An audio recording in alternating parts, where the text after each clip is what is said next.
See, I think media is very important. Publicity is very, very important because people should know what kind of film you're making and stuff like that. You know, because the awareness, because there's so many movies that are being made, there's so many things that is happening around you.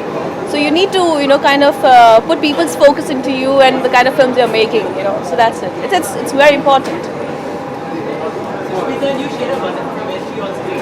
So if you work on your chemistry on screen as well as off screen, how does the whole effect will impact? Well, I think Shosh is a fantastic person, but I really rate her one of the top performers, and she's really good.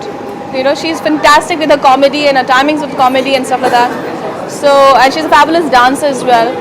So, it's been great to work with her. She's very warm, she's very kind, and she's very supportive. So she's really been very, very good for me.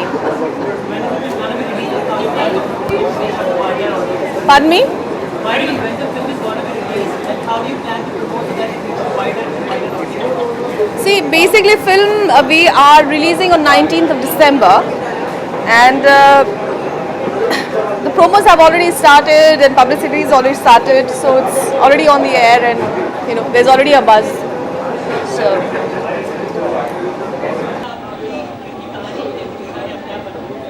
Producer बहुत important होता है. Manisha ji is a great producer. मेरे सामने बोला पड़ा